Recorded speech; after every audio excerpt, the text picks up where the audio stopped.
Eu sou Janine Almeida, consultora de imagem e de gestão pessoal, e estamos aqui para mais um programa Histórias de Vida que nos inspiram. Roda a vinheta, diretor.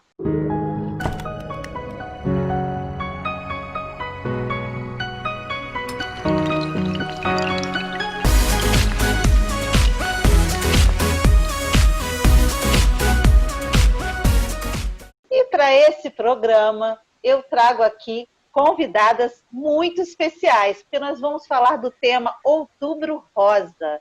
E o nosso tema tem como assunto como eu lidei com essa notícia do câncer de mama, né? E como eu venho me superando depois dessa notícia. E eu vou agora chamar cada convidada aqui para se apresentar. Vamos falar com a Thaís Ticon. Oi, Thaís, tudo bem? Olá, boa noite para vocês. Tudo ótimo, graças a Deus. Thaís, se apresenta para gente, conta o que você faz. Então, eu sou advogada por formação, mas atualmente trabalho com gestão de imagem, né? Janine, minha querida, foi minha primeira mestre no assunto e desde então venho trabalhando nessa área, né?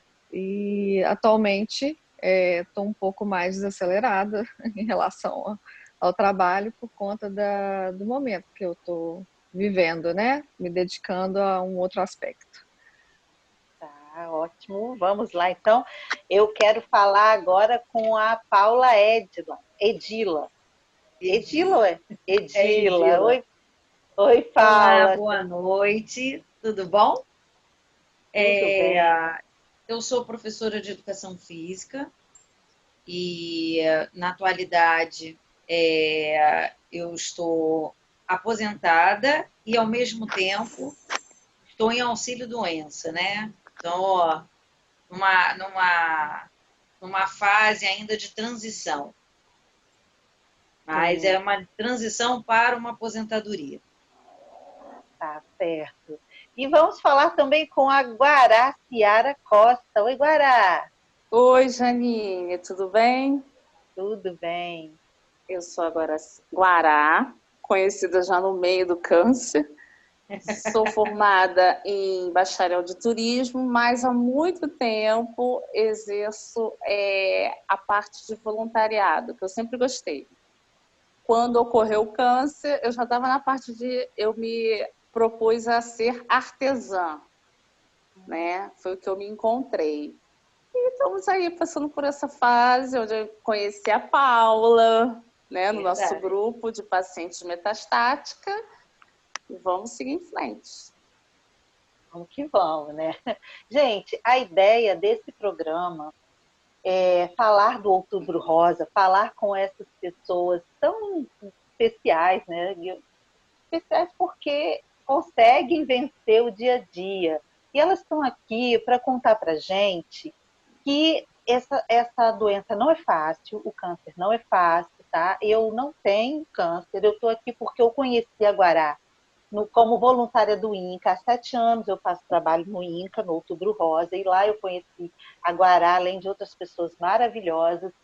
E eu estou aqui porque, como todo ano eu ia no INCA e esse ano não teve, eu falei, eu não posso ficar sem fazer a minha parte. Eu estava sentindo falta disso. Como eu falei, eu não sou paciente de câncer, mas o meu marido é. Descobrimos isso no dia 24 de outubro de 2019. Né? Então, isso ainda me motiva mais a buscar estar interagindo com esse universo. Né? Bom, existe uma grande campanha sobre o câncer de mama através do movimento Outubro Rosa. Mas muitas são as dúvidas que ainda rondam as mulheres e as pessoas em geral. Porque outro dia mesmo eu estava lendo que homem também tem câncer de mama. Eu não sabia. É raro, mas tem, né? Então, hoje, nós vamos conversar com quem já viveu isso na pele e vai nos esclarecer muitas coisas do ponto de vista dela. E aqui nós temos o nosso chat ao vivo, e vocês podem participar com a gente, fazer perguntas para elas, tá bom? Vamos lá, então. Thaís, como foi que você descobriu? Porque muitas pessoas, às vezes, já descobrem isso no estágio avançado, né? Porque não faz o autoexame e tal. Você descobriu isso através do autoexame ou de outra forma? Sim, eu descobri, tinha tido neném, né? A minha filhinha, a Maia, nasceu em agosto do ano passado. E na sequência do nascimento dela, a gente descobriu um câncer de ovário na minha mãe. E eu vivi os primeiros meses de vida da Maia envolvida com esse câncer da minha mãe. Na sequência, isso foi de agosto para novembro, eu fiz o autoexame e senti, né, algo diferente. Foi quando eu parti para a investigação. E em pouco tempo, assim, foi questão de 12 dias, eu já tinha o diagnóstico que era um câncer de mama. Então foi muito rápido e muito recente do parto, né? Eu descobri muito, consegui descobrir bem rápido a doença. E com isso, graças a Deus, eu tive a sorte, né, de ser um tumor localizado, de ainda não ter tido metástase e com uma solução um pouco mais facilitada, vamos dizer assim. Uhum. E Thaís, qual foi a sua sensação, seu sentimento quando você ouviu essa notícia? Olha, eu assim, eu já vim um pouco anestesiada por conta da situação da minha mãe, né? Mas quando eu recebi esse diagnóstico, assim, quando eu falei, caramba, o que significa eu estar com câncer? A primeira sensação que a gente tem é assim, de estar perdendo a vida. Foi essa a minha sensação. Falei, meu Deus, e agora? Eu com 2 filhos pequenos, né, para criar uma situação toda ainda para enfrentar, e veio isso. O que significa isso na minha vida, né? O que significa estar com câncer?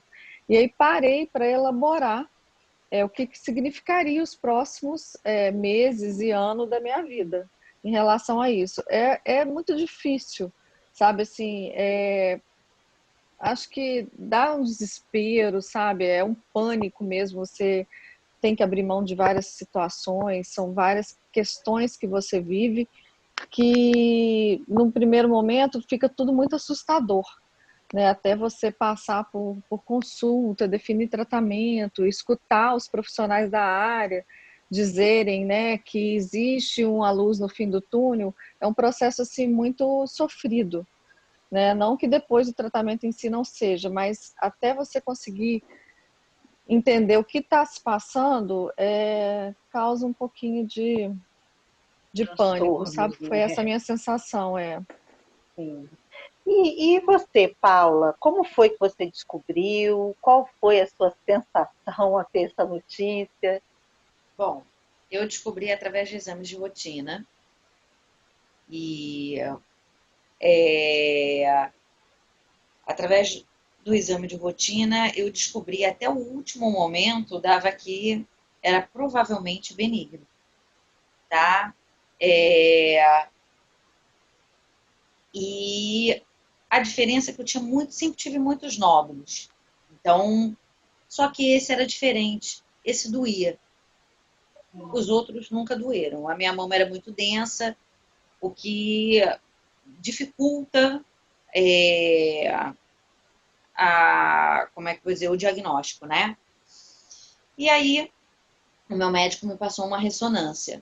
E na ressonância apareceu. Então, dentro de 3 meses, que foi de uma mamografia para uma ressonância, ele triplicou o tamanho.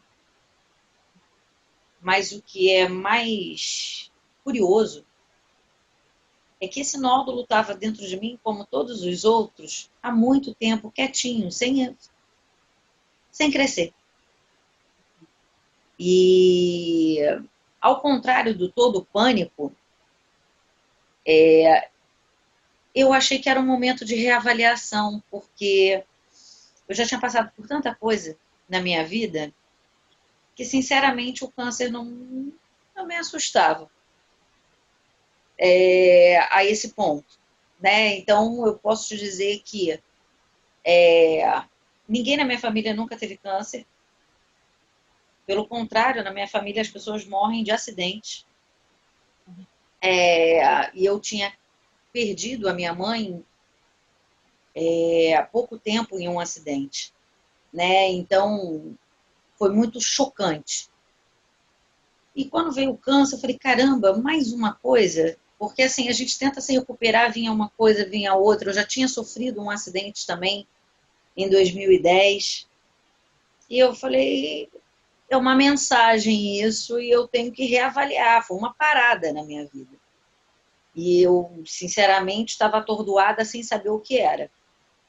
Né? Claro que a gente sempre tem a chance de, como qualquer doença e qualquer cirurgia, de acontecer algo, de você perder a sua vida. Mas eu nunca pensei desse jeito. Acho que desde o começo foi uma reavaliação minha do que seria. E eu não sabia para onde isso ia me levar. Eu sabia que tinha que mudar, não sabia o quê e não sabia quando. Então as coisas vieram muito devagar, né? Eu fiz o primeiro tratamento convencional, depois comecei pela químio, depois fiz a cirurgia e a gente achando que isso ia parar por ali e não parou, né? E aí vieram outras situações, mas sempre foi de reavaliação. Hoje em dia eu também sou voluntária e isso é um dos meus propósitos, assim como professora. Eu acho que, na verdade, é o mesmo propósito, só mudou o nome, né? Porque ser professor é você ensinar aquilo que você aprendeu. E ser voluntário é a mesma coisa. Então, eu, na verdade, hoje em dia eu trabalho com isso também. Eu ajudo outras pessoas a chegarem no seu propósito. Então, estamos levando numa boa. Paula, a Thaís falou que o dela foi muito recente, né? Agosto do ano passado, então tem um ano e pouquinho. E você? Quanto tempo você descobriu? Eu fui diagnosticada em 2017, mas só em 2019, que foi ano passado, é que eu fui diagnosticada metastática. Mas, como eu falei desde o início, esse nódulo estava antes lá muito tempo, quietinho, a mesma coisa. Porque algumas pessoas podem interpretar, foi erro médico, não fez. Não. A gente sabe que o câncer de mama são 8 tipos diferentes e existem inúmeros subtipos, e eu estou dentro de um subtipo, o qual dificulta um pouco o diagnóstico como câncer, né? Que é o tipo mucinoso. Então, ele não é tão fácil, não é de primeira que você compreende que aquilo é um câncer também. Né? Aí, por isso que eu fui diagnosticada em 2019. Mas se a gente levar por um lado positivo, eu digo que eu sou bem especial, né? Porque as coisas acontecem assim. Só acontece em 1%. Aí eu tô dentro do 1%. Falo, nossa, sou especial. A gente leva numa boa, porque se não levar, ou você se segura nas boas coisas e na vida e no apreço que você tem pela vida, ou você se segura num desespero, né? E aí você não consegue enxergar nada à sua frente. Então, existem pessoas, até eu estava conversando isso com uma amiga, sobre até o meu marido, né? Que ela falou assim, a gente sabe que ele tem uma patologia, mas ele não parece doente, porque ele socializa, ele conversa, ele não se entregou. Então é o seu caso, né? E é o caso de muita gente que passa por isso. E isso faz muita diferença, né? Faz, a cabeça mexe com tudo, né? Guará, você, como é que foi para você quando você descobriu? Foi através de autoexame? Como foi? Eu sempre fiz anualmente um check-up geral. Porque eu falava assim, eu quero virar o ano zerada, né?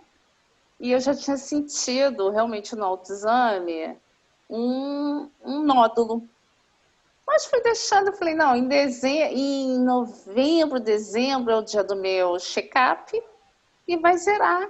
E aí fui na minha ginecologista, que era desde a adolescência, a ginecologista da minha mãe, da minha irmã, da família toda, e ela falou simplesmente que não era nada, era uma displasia, alguma coisa que uma vitamina E, rapidinho, porque eu não teria câncer. Uma morena, alta, linda, maravilhosa, não poderia ser um câncer de mama.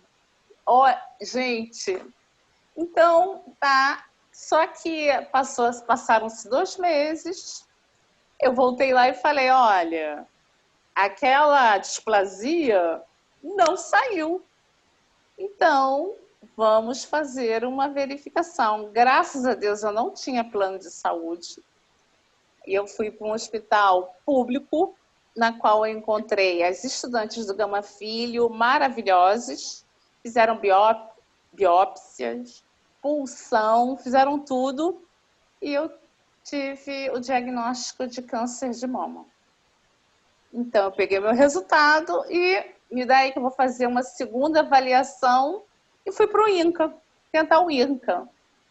E dali em diante começou a minha luta de conhecer o que é doença, porque a gente escuta falar, mas não vive.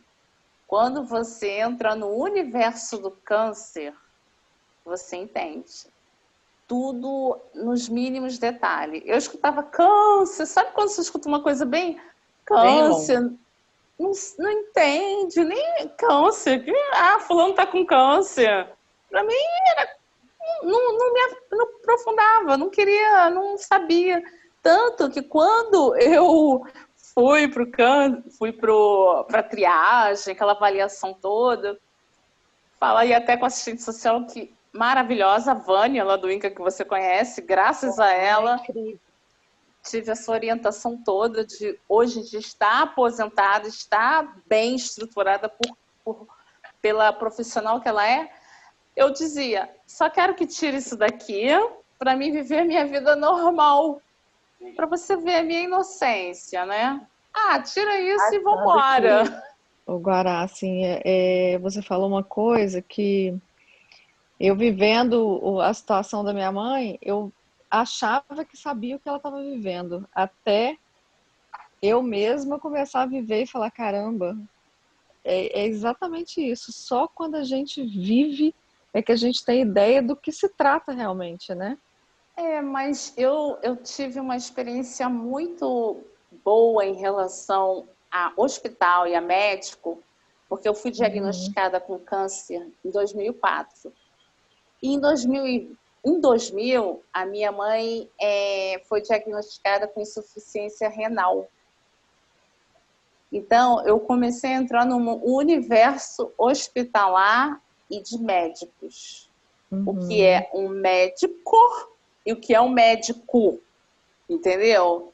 E foi maravilhoso, porque eu cheguei no INCA, assim, bem, nesses 4 anos eu tive um estágio maravilhoso, entendeu? E graças a todo esse conhecimento de lidar com o médico, saber qual o médico que cuida do paciente, qual o médico que cuida da doença, é um diferencial maravilhoso isso, Sim. Entendeu?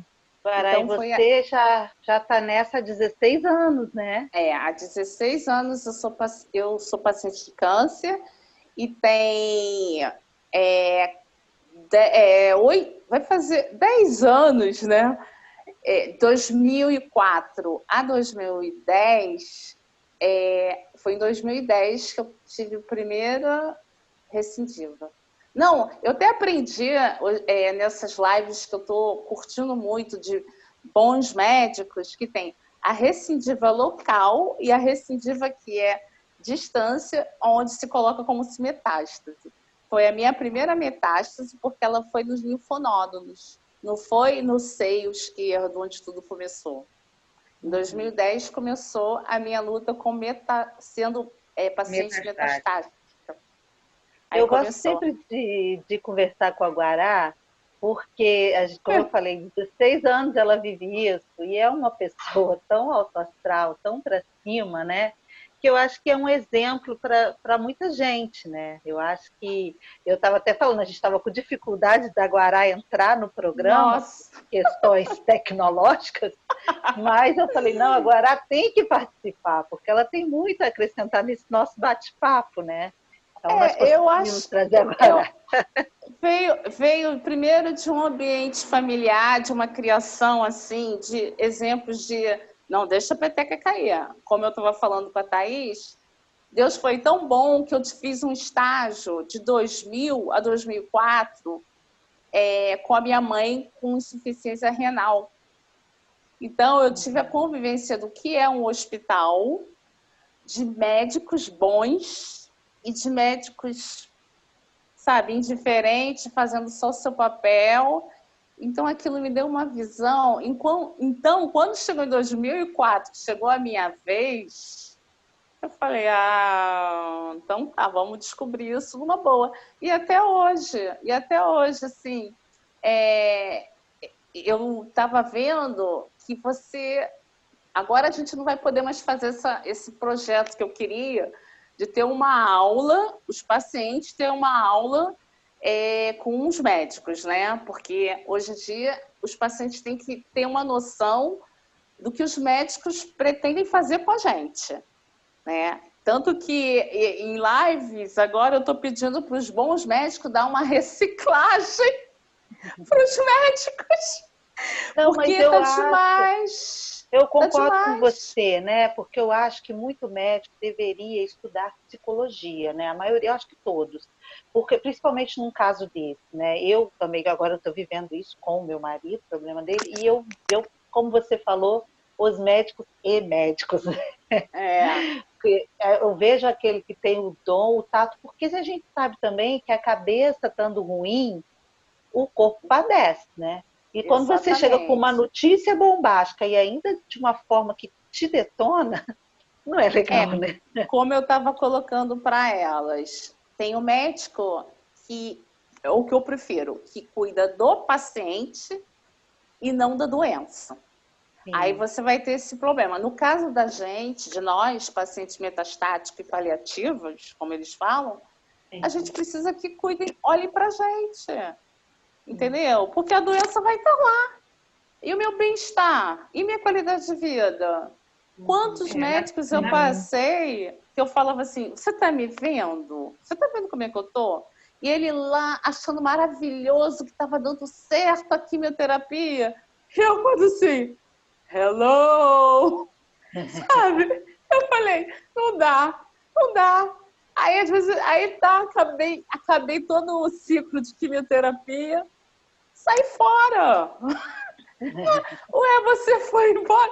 Ué, não dá, para mim não dá. Fica vibrando que a quimioterapia está dando certo, mas e o paciente? Eu acabado, me sentindo péssima, mal, sabe? Não, não dá, não dá.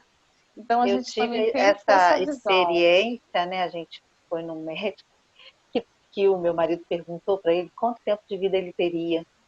E aí ele falou Jesus. assim: se você parar seu tratamento agora, 1 ano. Se você continuar, 2 anos. A gente chegou em casa arrasada. Mas você sabe o que me fortalecia, Guará? Você. Jesus. Saber que você está aí, ó, há Que 16 isso, Isso hoje Jesus. em dia nem existe mais, né? Porque assim, quem somos nós para anos. determinar quando alguém vai morrer ou não? A Né? O sobrevida, né? que, É. o que eu vejo hoje em dia, e eu acho que isso faz a diferença, e eu acho que o olhar da medicina está mudando. Primeiro, a gente precisa de uma medicina integrativa, né? Ela não é apenas o oncologista que vê você. A gente precisa de uma equipe multidisciplinar. Nossa.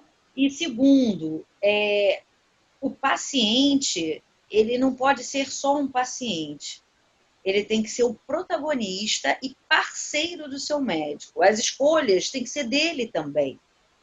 Então, ele Uhum. tem que fazer coisas complementares para melhorar a qualidade dele de vida e bem-estar. E aí a gente coloca, Paula, mas o que seria isso? Por exemplo, práticas integrativas complementares.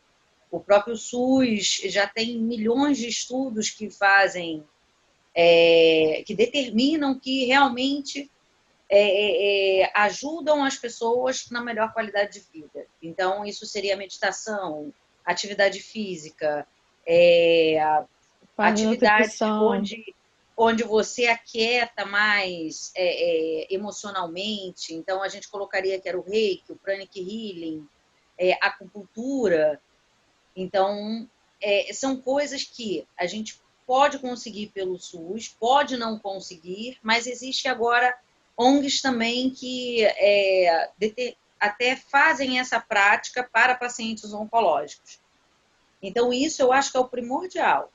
Né? Eu vou até pedir a vocês que coloquem aqui no nosso chat o link dessas coisas todas que vocês estão falando aí, para quem está nos assistindo possa entrar, né? Mas isso realmente modifica, isso é algo que a gente precisa fazer. E quanto a essa multidisciplinaridade, às vezes, você é o link dos médicos, entendeu? Você que vai fazer essa harmonia e, às vezes, forçar uma barra para que ela aconteça. Então, eu falo muito que o paciente ele precisa saber primeiro o que também está acontecendo com ele, né? Porque eu conheço muita gente que fala, eu sou doente, mas não quero nem saber. Eu vou lá, escuto o médico e acabou. E o que ele fala é o certo.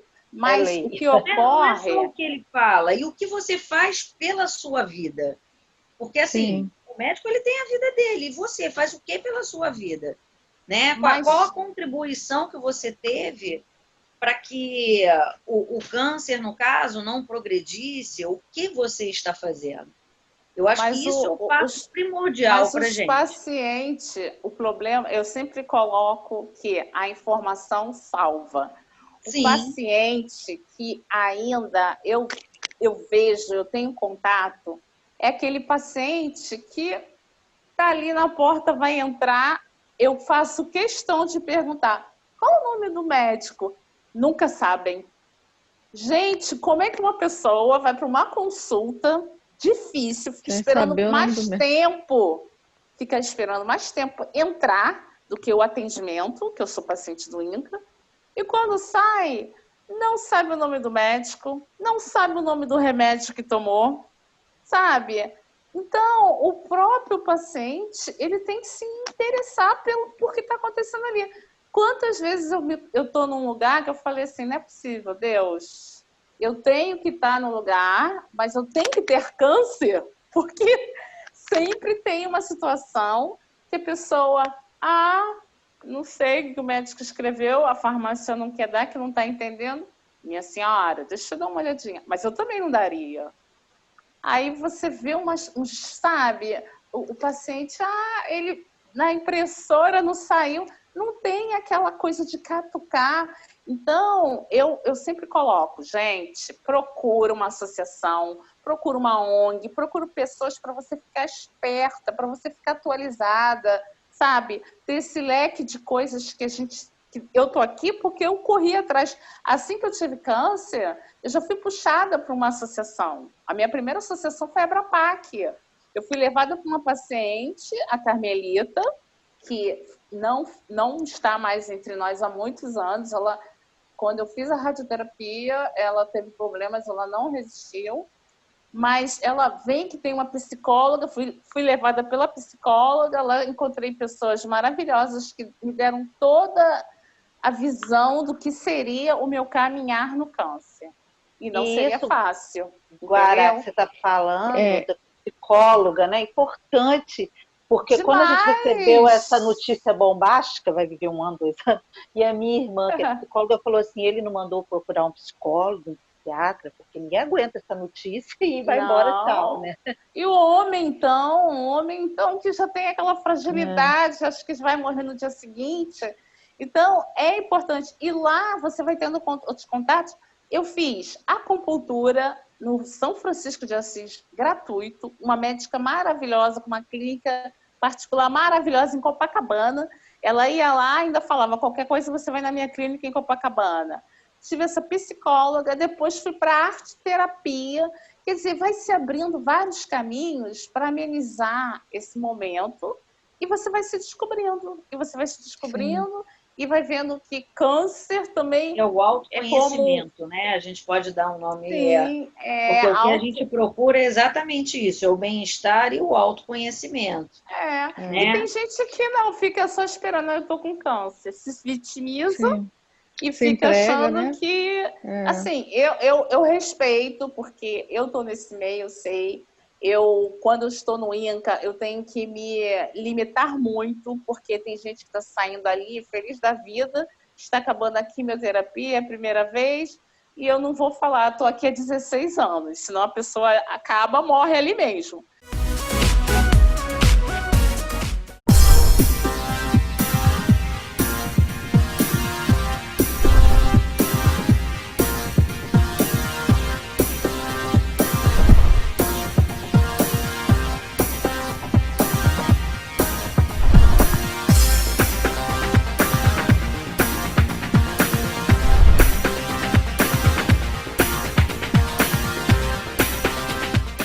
Sua empresa tem o conteúdo, tem um comunicado, tem uma ação que deseja realizar online, mas não tem a estrutura de produção e de realização, pois então não temos mais nenhum problema. A nossa equipe está pronta para te ajudar desde a conceituação até a cotação dos serviços e a coordenação durante todo o período. E tudo isso obedecendo os protocolos de higienização impostos por essa pandemia. Entre em contato comigo e faça uma cotação customizada, personalizada e que atenda às suas demandas e ao seu orçamento. Estou te esperando.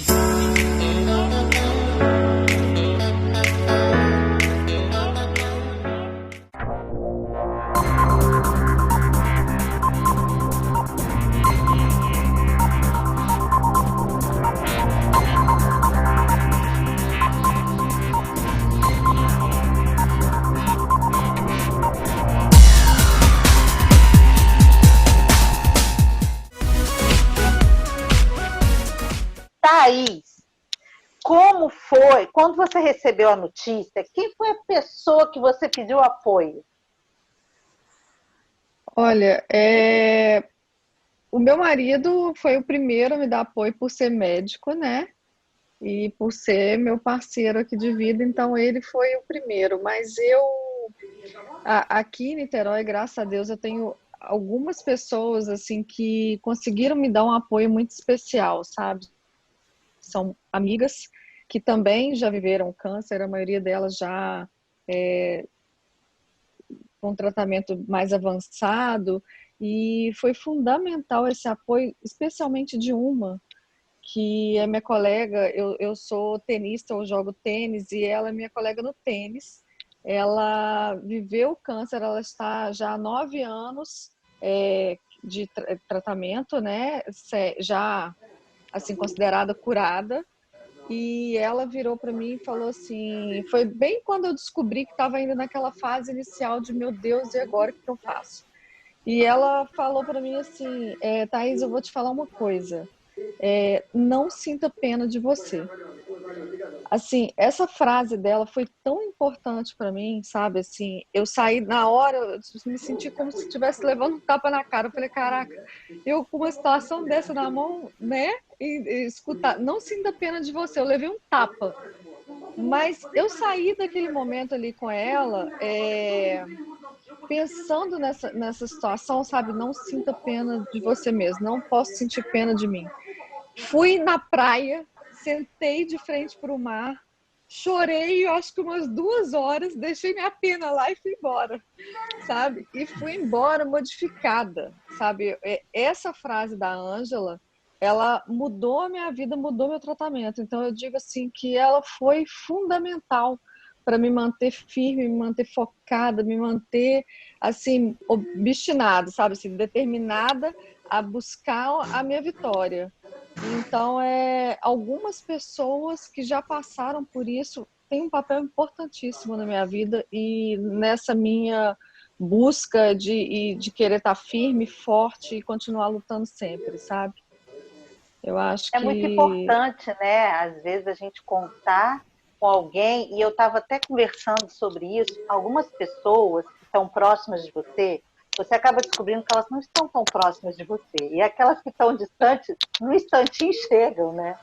Sim, É bem estranho isso. É quando a gente exatamente. descobre, quando cai a carapuça. É. Mas eu acho que a É, família, né, assim, pai, mãe, essas pessoas, não tem como a gente não tá presente e viver com a gente esse momento, né? Mas realmente eu falo que as pessoas que têm é, a sua experiência, né, como exemplo, assim, que te dão o caminho das pedras e falam, olha, acredito que tem uma luz no fim do túnel. Essas pessoas são fundamentais, fazem muita diferença ao longo do tratamento. sim. E eu vou fazer essa mesma pergunta para a Paula também. Paula, quem foi a primeira pessoa assim, que você pediu apoio? Você ouviu alguma frase impactante como essa que a Thaís ouviu, né, e mudou a trajetória dela? A primeira pessoa, bom, a pessoa que está do meu lado também, que é o meu marido, incansável, até hoje, ele é parceiro de todas as horas, e eu vou me emocionar, hein? Mas eu acho que a frase que mais impactou foi a da minha filha. Ela tem 17, ela tinha 14 anos, e ela falou, mãe, a gente já passou por tanta coisa, e a gente conseguiu, essa só vai ser mais uma. E realmente, naquele momento ali, por isso que eu falei, foi tão genuíno, tão puro, que não podia ser diferente, né? Mas não só isso, as minhas irmãs, eu tenho uma irmã de coração, que ela veio de São Paulo para ficar comigo, e ela ficou o processo de quimioterapia inteiro comigo, né? A minha amiga e comadre, uma vinha aplicar o reiki, a outra me ajudou com opiniões de outros médicos. Então, os amigos, eu acho que é uma rede de apoio. A gente não tem como dizer um só, né? A gente tem que dizer que realmente os amigos, umas amigas que já tinham passado pela mesma situação, a minha vizinha, e é uma rede de amor.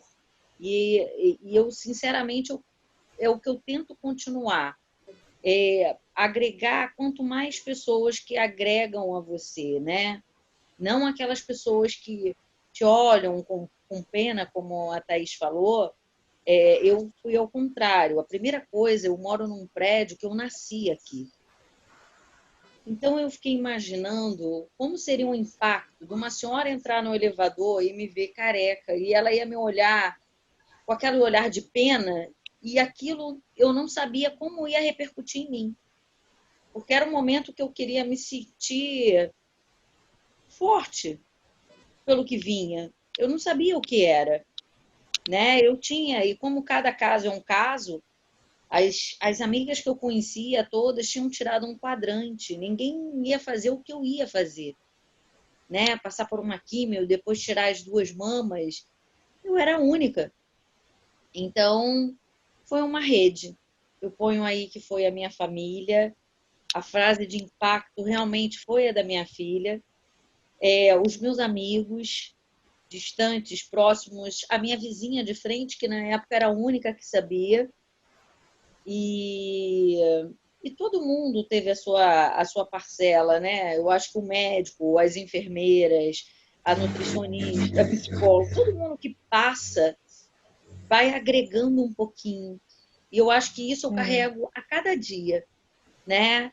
A cada dia eu carrego alguém que possa colaborar, né? Ver a trajetória da Guará é um exemplo para mim, porque eu falei antes, eu estava conversando com a Thaís, quando a gente é metastático, a gente não deixa mais de ser metastático, já chegou no estágio 4, né? Que tem o estágio 1, o 2, o 3, nós somos do 4.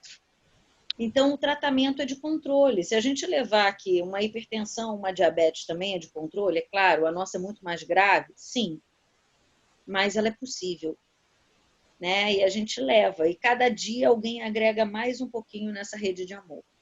Então, eu tenho uma gratidão profunda por todo mundo que passou na minha vida. E até por você, que eu conheci hoje, mas que está agregando da gente passar essa mensagem a outras pessoas que precisam tanto, né? Não é Saber, incrível, eu olha, acho é que, possível. Não é eu acho fácil, mas é que, possível.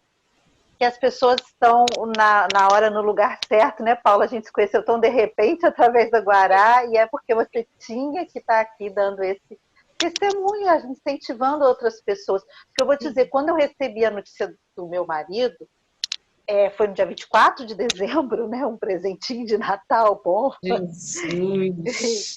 E eu fiquei arrasada, mas você sabe que eu fiquei forte porque eu lembrava das vezes que eu tinha ido ao Inca, daquelas pessoas que eu conheci lá, e aquela força que elas tinham passou para mim de um jeito que eu me mantive forte para poder levantar ele, sabe? E aí eu acho que é muito importante esse contato com outras pessoas, ouvir vocês falarem, né? É muito importante. Guará, para você eu faço a mesma pergunta também. Quem foi a primeira pessoa que você pediu apoio? Qual foi a frase impactante que te levantou? Bom, eu estava numa situação muito assim complicada porque eu não queria falar para minha mãe, para os meus pais. A minha mãe passando por insuficiência renal desde 2000, então eu queria poupar ela. E a única que sabia que eu estava nessa luta de ficar indo para o hospital era minha irmã. Eu falei para minha irmã e eu saí do hospital pensativa, peguei o ônibus, fiquei pensando, vim para casa e ela veio em seguida e ficou com aquele olhar e agora? Eu falei, agora eu vou descansar que eu tô cansada, depois eu penso nisso. E foi, porque o problema era falar para minha mãe. Eu não queria que minha mãe soubesse, porque eu achava que ela ia ficar arrasada. Uma mulher que já estava passando por uma insuficiência renal, fazendo hemodiálise 3 vezes a semana, eu cuidando dela, e eu queria poupar ela de qualquer forma, eu não queria passar isso para ela. Tanto que demorou para ela saber, né? Mas eu ia ficar careca mesmo, mas eu até falei para minha irmã, eu vou falar que estou na macumba, estou fazendo cabeça, porque eu queria, de qualquer maneira, que minha mãe não passasse por isso. Mas ela acabou sabendo e foi uma coisa assim, deu uma vitalidade, uma força para ela. Incrível. Eu acho que ela esqueceu até da doença dela. Eu chegava da químio, tinha sopa de entulho, tinha tanta coisa que ela fazia para me dar, sabe? Tanto que, assim, a minha irmã ficou arrasada. A minha irmã me acompanhou nesse primeiro ano e toda vez que nós chegávamos no INCA, perguntava quem é a paciente. Aí todo mundo achava que era minha irmã, porque ela ficou acabada. Não, sou eu. Porque ela ficou assim, até ela entender e ver o jeito de tudo, como eu ia levar. E assim, frase impactante, o que eu fiz? Como eu era uma pessoa que sempre saí muito, ia pra noitada, todo mundo chamava para qualquer coisa, eu estava junto, eu me senti na obrigação de avisar as pessoas que eu sempre saía da minha situação. Por que eu não ia mais estar largada, solta, indo para bailes, viajando. E eu fui avisar cada amigo, olha, agora eu tô com câncer, não sei o quê, não vai ser mais assim. E a reação foi assim, das pessoas assim, próximas mesmo, foram bacanas, mas elas não reagiram, não fizeram escândalo nem nada. Depois que eu fiquei sabendo, até de uma amiga minha que passou mal, que ela tinha crise de bronquite, eu nem na hora pensei nisso. Eu falei, olha, eu não vou poder mais ficar saindo, vamos embora para praia, vamos embora para não sei onde, para boate. Eu vou passar agora por uma fase meio limitada. E eu fui descobrindo as coisas, não fui me deixando ficar muito caída. Lógico que a quimioterapia é horrível, é uma ida... Eu sempre brinco assim, porque eu já passei por vários, né? Estou falando isso de experiência. É bater na porta do inferno e voltar. Porque, nossa... E eu sempre... Não, eu vou, mas eu vou voltar, né? Você tem que ter umas fórmulas, assim, de driblar isso tudo, sabe? E eu fazia artesanato, eu pintava, comprei um karaokê, eu inventava um monte de coisa para aquilo passar rápido e não ser tão doloroso para minha família. Foi a primeira coisa que eu lembro, eu falei, vou comprar um karaokê. E eu ficava 5 horas da manhã acordada, esperando dar 9 para todo mundo poder escutar eu gritar.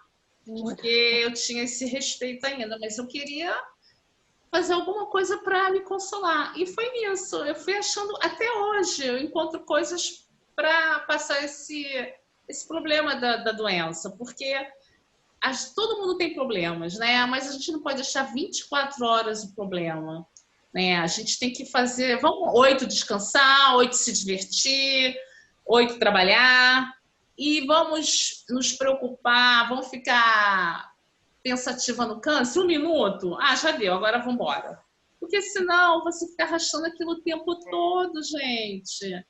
É importante você ter conhecimento, é importante ter conhecimento, mas eu não tenho que ficar me vitimizando. E eu sempre fui muito debochada. Minha mãe se falava, você é muito debochada. Eu sempre brinquei com muita coisa, né? Então, na época da quimioterapia, eu já fazia os cálculos. Tomava numa quinta, vomitava de noite, passava mal. Sexta, sábado dava para sair. Eu pegava minha garrafa d'água e ia sair sábado e domingo. E em situações de fila, de ter que entrar em algum lugar, eu ficava, moço, deixa eu entrar, eu tenho câncer. Aí ele, que você tem câncer? Então era muito assim, sabe? Eu sempre brinquei muito com isso, levantei o astral, para que as pessoas também, meus amigos, não sofressem, sabe? Porque se eles me vissem bem, por que eles vão ficar sofrendo? Eu não queria ninguém, tem câncer. Eu queria aquilo mesmo, vamos pro teatro, vamos sair... Dá para você ir, olha, vou ver porque vou fazer químio. Se ficar tudo no mesmo esquema, passar mal à noite, no dia seguinte tá bem, no sábado eu tô legal, pego a minha garrafa d'água, boto na bolsa e vou embora. Então, sabe, eu acho que você tem que, daqui para frente, não é ficar, porque eu tenho, não sei o quê.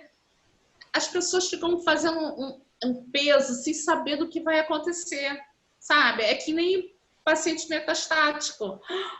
Você é paciente metastático.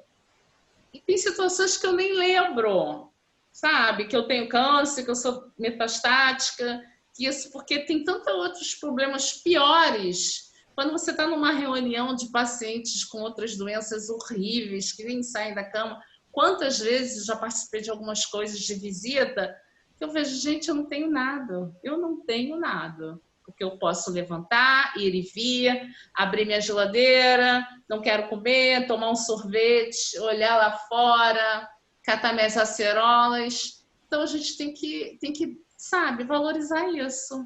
A gente está doente, mas a gente está aí indo para ver o que vai dar. Não enquanto tem vida, né? Vamos viver. Enquanto tem vida, dá para respirar. Vamos embora, tá respirando? Vamos embora, entendeu? Pode ser. E vamos lá, então, Thaís, a vida mudou após isso? Mudou. Ela mudou, assim, eu aprendi a viver um dia de cada vez. Eu acho que... Sua imagem falhou, Thaís. Eu estou te ouvindo. Foi. Tá? Agora voltou? Então, eu acho que eu aprendi a viver mais intensamente, sabe? Um dia de cada vez. Faço hoje porque hoje eu posso, então eu vou fazer, sabe? A gente passa a dar valor a coisas mais importantes, eu acho, né? Se apega menos. Eu acho que, assim, tá falhando, né? Vou ter que desconectar. É porque eu estava tentando carregar meu telefone aqui no computador, mas ele está me exigindo uma senha toda hora. Eu vou tirar, pronto. Eu tô com medo do telefone. Mas eu acho que mudou, sim, sabe? A gente, assim, na minha opinião, eu passei a dar valor às pequenas coisas, sabe? A estar vivendo o desenvolvimento da minha filhinha, sabe? Estar mais presente e aproveitando os momentos felizes, sabe? Até nos momentos assim que a gente precisa parar, né? Pós-químio, infelizmente, a gente às vezes não fica tão bem fisicamente, né? Que a gente precisa estar em cima da cama. Eu acho que esses momentos eles servem para a gente refletir, sabe? Para a gente pensar e tentar aprender alguma coisa com aquilo ali, buscar beleza colateral, sabe? Eu brinco que, como gestora de imagem, né, Janine, que a gente está sempre buscando estar de bem com o espelho, eu digo que essa experiência com câncer, ele faz a gente encontrar uma beleza colateral, né? Porque a gente vive muitas mudanças, a gente vive mudanças físicas, a gente vive mudanças psicológicas, a gente vive mudanças na rotina, né? Então, você se olhar no espelho, ter que se reinventar todos os dias, isso traz uma mudança de comportamento, né?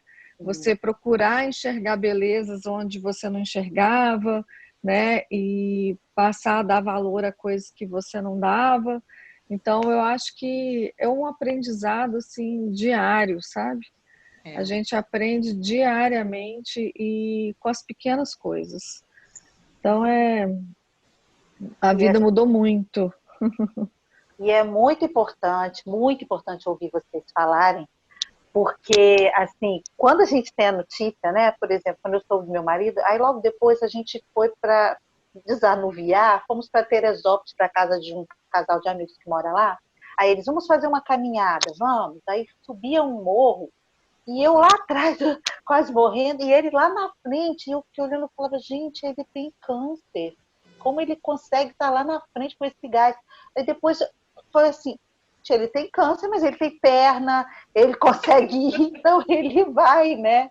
Porque quando vocês falam isso, a vida mudou, mas a vida continua, né? É muito importante para ouvir. E eu lembro também que eu comecei a pesquisar pessoas que tivessem o mesmo tipo de câncer que ele, pâncreas com metástase, ele é metastático também, estágio 4, e não achava ninguém. Por isso que eu acho esses bate-papos importantes, porque às vezes as pessoas procuram, querem saber informação, e ela poder ter ali aquele apoio, né? Mesmo que seja virtual. Paula, e a vida para você mudou após isso? Muito, da água para o vinho.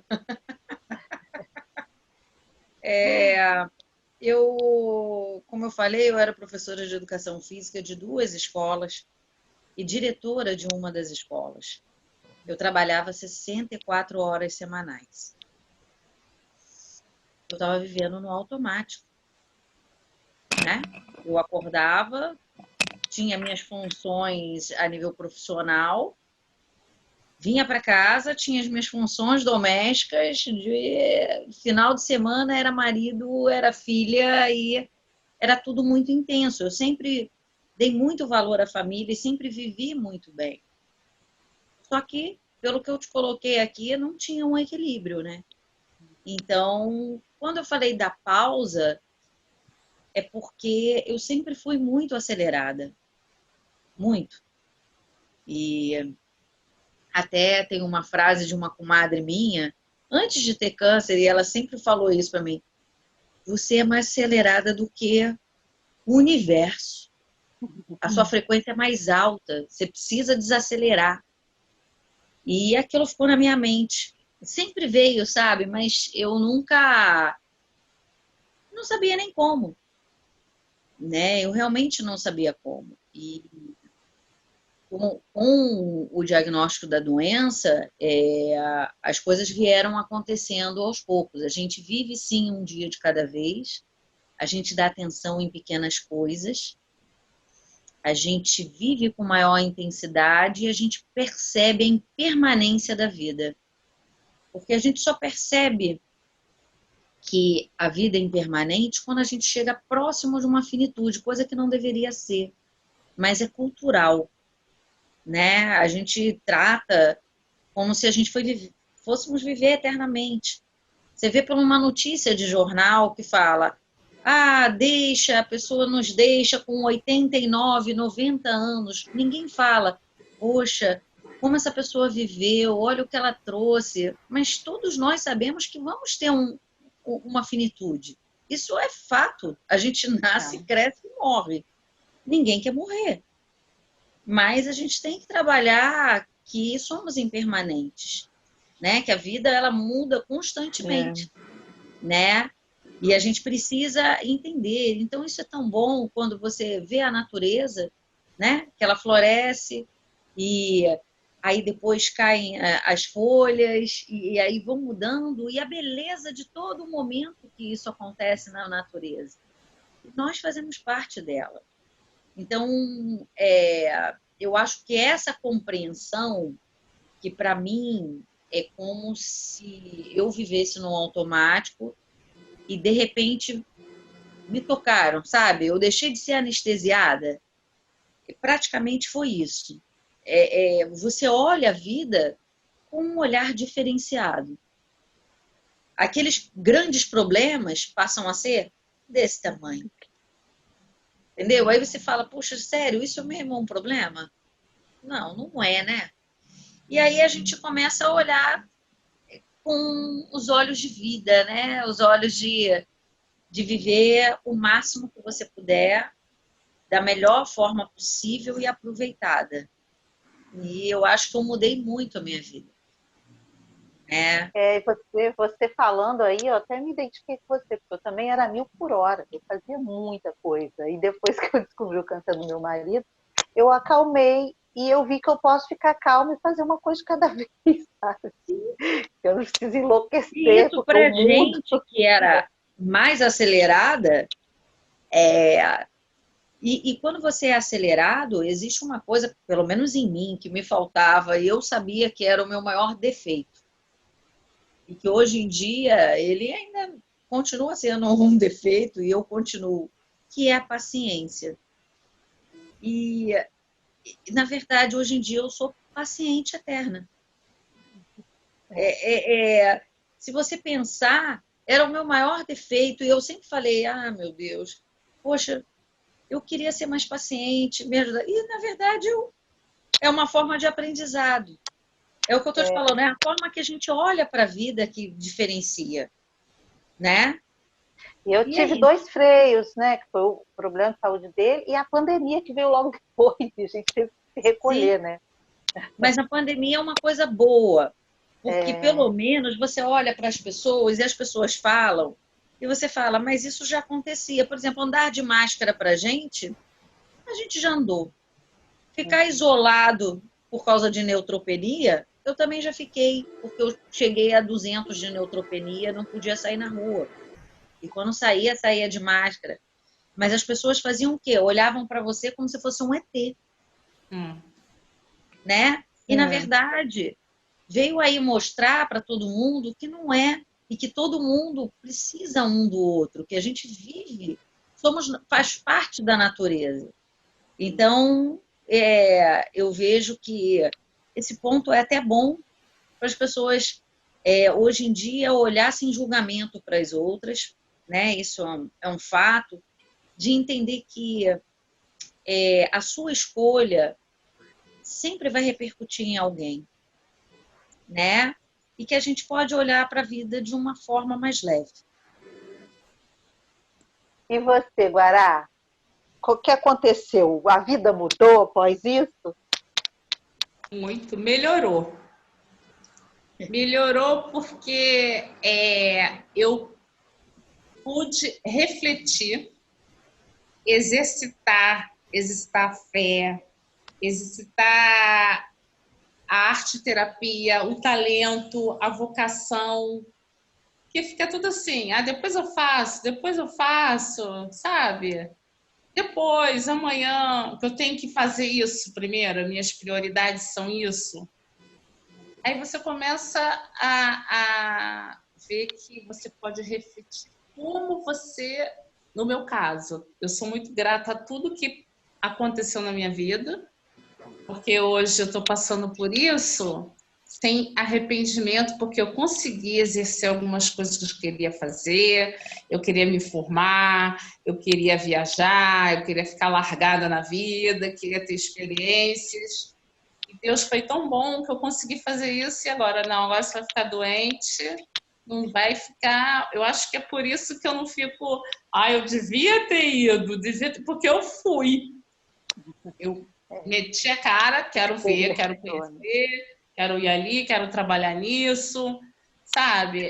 Me deu aquela liberdade louca de fazer o que eu tinha que fazer para hoje eu poder parar, refletir de como foi tudo perfeito, exercitar essa coisa que eu tenho de gostar de ajudar, de querer melhorar, de querer progredir, seguir junto, repartir, compartilhar, aprender e querer ver o final. Eu sempre quis ver o final da minha jornada. Eu penso assim, que a vida é uma escadaria, às vezes eu estou de joelho, mas eu quero ir até o final para saber onde vai dar aquela luz. Então melhorou muito. Você vai, Guará. Você vai. Tamo aí, ó. O dia que ele quiser puxar o fio, tamo aí. Porque eu sempre falo. Porque é uma certeza, nascer, viver e morrer. Né? Então, assim, nós, né? Eu só posso dizer que modificou, sempre modifica, e para mim foi para um lado muito melhor, porque, como eu falei, eu posso refletir, eu posso conviver com outras coisas, com outras situações, tentar ser mais, assim, limitada, ponderada, porque eu sempre achei que tudo é possível. Para mim, impossível é o que demora a fazer. Possível é que você faz logo. E aí, nisso, a gente tem que trabalhar a paciência.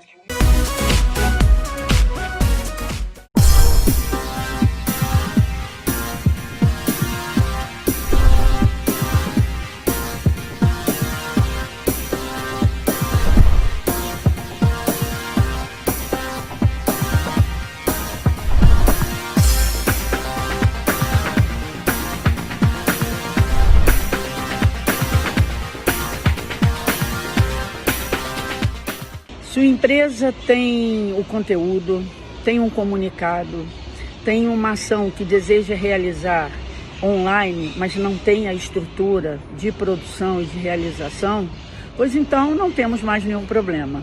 A nossa equipe está pronta para te ajudar desde a conceituação até a cotação dos serviços e a coordenação durante todo o período. E tudo isso obedecendo os protocolos de higienização impostos por essa pandemia. Entre em contato comigo e faça uma cotação customizada, personalizada e que atenda às suas demandas e ao seu orçamento. Estou te esperando.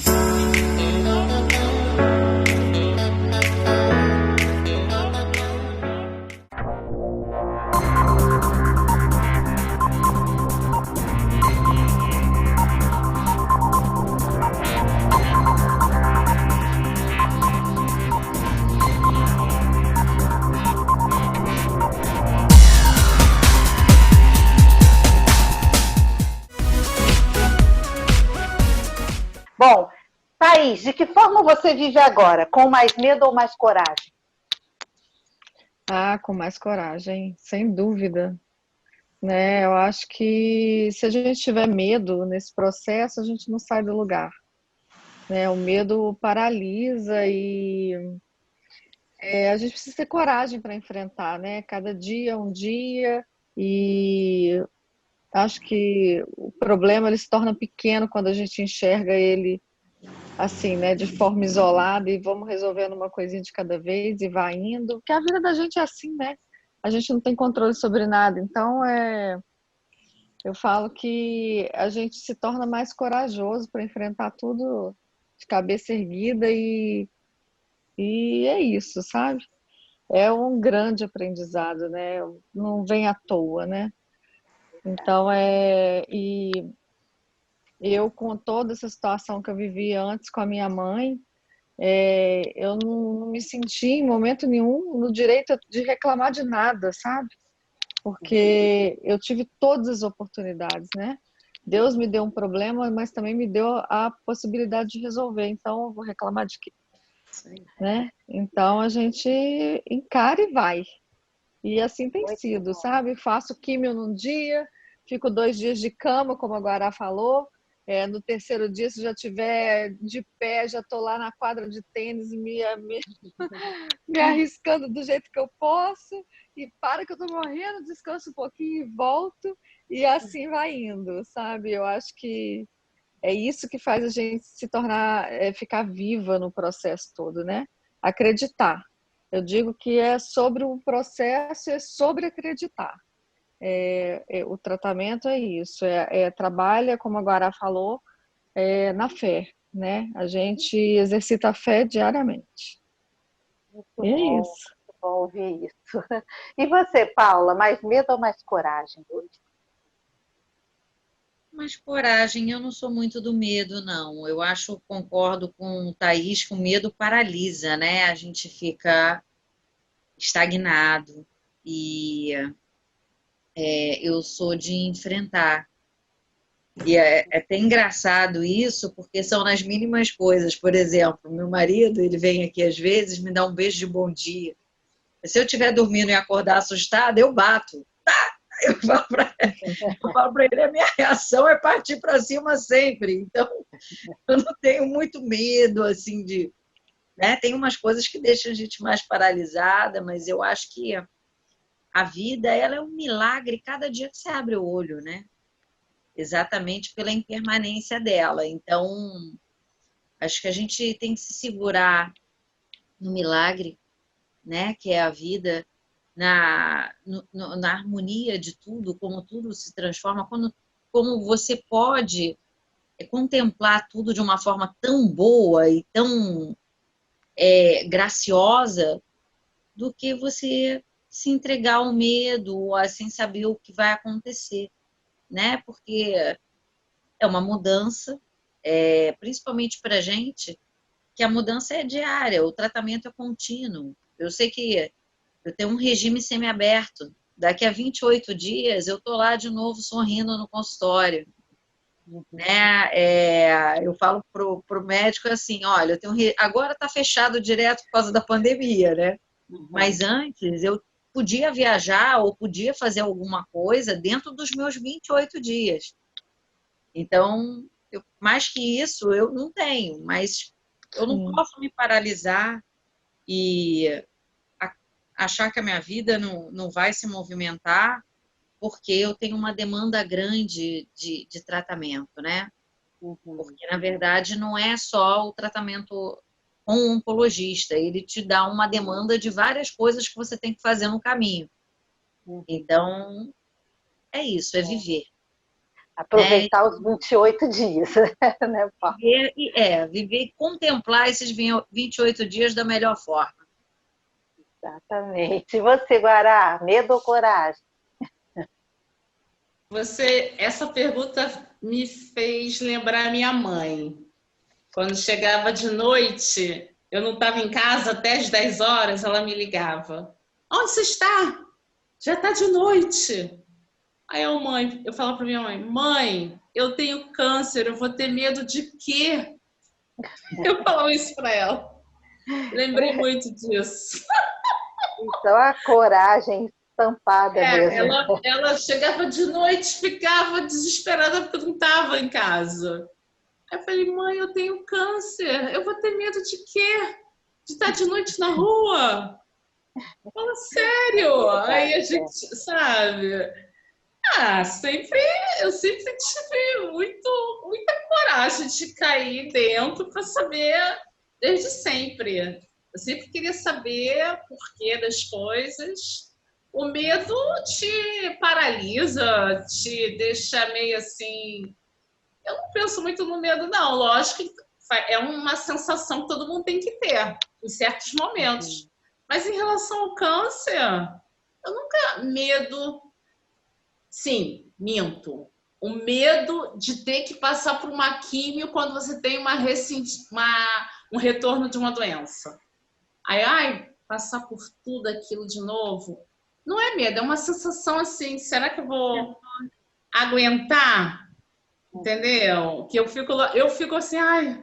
Aí eu já vou planejando. Se eu tiver com câncer, eu acho que eu não vou fazer quimio. Ou eu faço. Eu fico planejando qual vai ser minha atitude e qual vai ser a sedução do oncologista para me convencer a fazer o tratamento. Mas eu acabo sempre fazendo, que eu quero saber o final dessa história. E, gente, olha, eu fiquei muito, muito feliz com esse bate-papo. E eu tenho certeza que muita gente que está nos ouvindo agora, está nos assistindo, que também tirou muita lição de vida e que a gente pode continuar esse bate-papo. Como eu sempre falo, vocês é que mandam nesse programa histórias de vida que nos inspiram, e aqui nós temos várias. Então, pode pedir, escreve aqui no chat o que vocês querem saber. Elas vão deixar o contato aqui também, pode entrar em contato com elas, que eu tenho certeza que vão ter o maior prazer em responder. Você que está passando por essa dificuldade, que tem um parente que esteja passando, não fica no buraco, não. Tem um monte de gente aí para te dar a mão e te levantar, sair desse buraco, né? E eu quero muito, muito agradecer, Paula, Guará, Thaís, obrigada pela disponibilidade de estar aqui conversando nesse bate-papo, que era para ser triste, mas não é, é para cima, é agradável, né? Então, super beijo para vocês.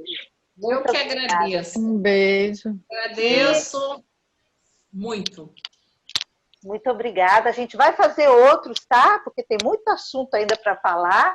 E continue com a gente, compartilhe quem gostou, compartilhe com os amigos, se inscreva no canal, toque no sininho para receber as novidades, tá bom? Esse programa de toda quinta-feira, às 21 horas, no canal Seja Original Top.